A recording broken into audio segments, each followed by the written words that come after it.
Assalamualaikum warahmatullahi wabarakatuh.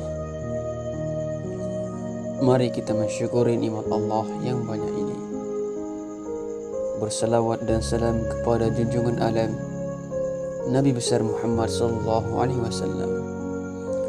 Semoga kita semua mendapatkan syafaat beliau di yaumil qiyamah. Amin ya rabbal alamin. Pada kesempatan kali ini kami akan membahas tentang golongan orang yang bangkrut dalam agama menurut Rasulullah sallallahu alaihi wasallam. Pada suatu kesempatan Rasulullah sallallahu alaihi wasallam bertanya kepada para sahabat, "Tahukah kalian siapakah dinamakan orang yang bangkrut?" Para sahabat menjawab, "Orang bangkrut menurut pendapat kami ialah mereka yang tidak mempunyai uang dan tidak pula mempunyai harta." Jawaban seperti itu ternyata bukan sebagaimana yang dimaksud Rasulullah SAW. Beliau tidak bertanya tentang ekonomi.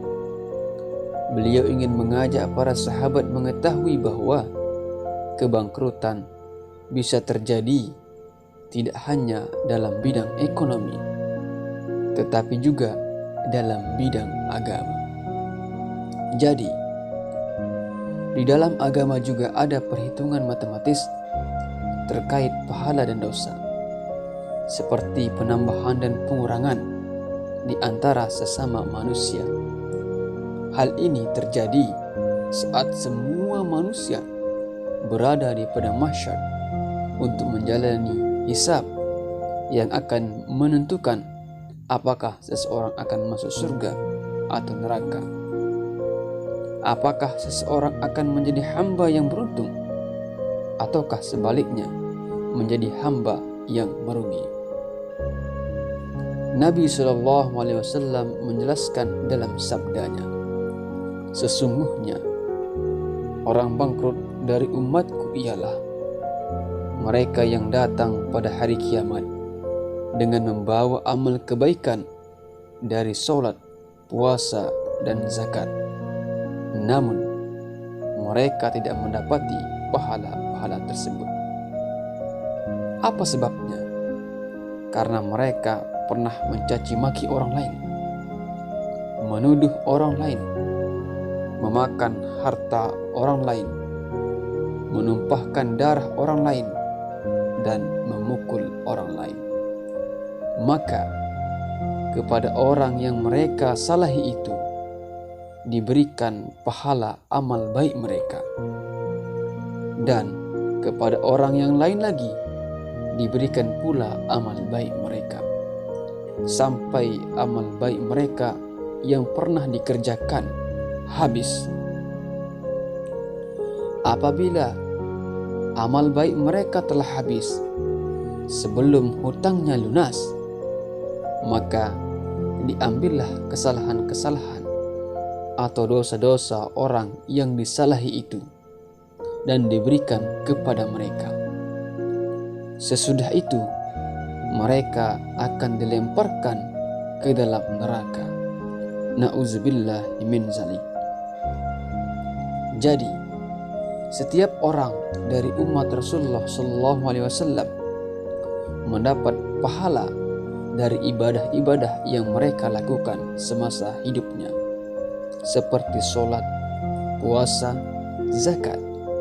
Namun, pahala-pahala yang didapati dari ibadah-ibadah wajib itu akan dikonfrontir dengan dosa-dosa sosialnya akibat berbuat zalim kepada sesama manusia, seperti mencaci maki, menuduh, memfitnah, memakan harta orang lain seperti mencuri atau korupsi, membunuh dengan cara tidak sah, melukai atau menyakiti orang lain baik secara fisik maupun non-fisik.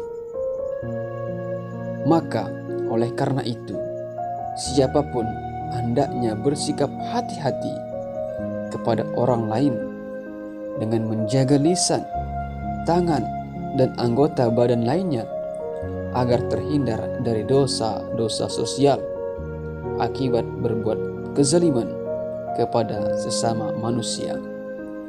Dan apabila kita benar-benar sayang pada diri sendiri, maka hal-hal yang harus kita lakukan dalam rangka mencegah kebangkrutan amal adalah menjaga agar pahala dari ibadah-ibadah yang kita lakukan tidak hangus oleh dosa-dosa sosial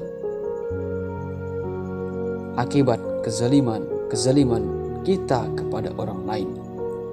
Jadi, memang pahala-pahala dari berbagai ibadah saja, seperti sholat, puasa, haji, dan zakat, sekalipun belum cukup menjadi bekal kita di akhirat, hingga ada kepastian bahwa orang-orang lain selamat dari lisan, tangan kita melakukan kezaliman kepada orang lain.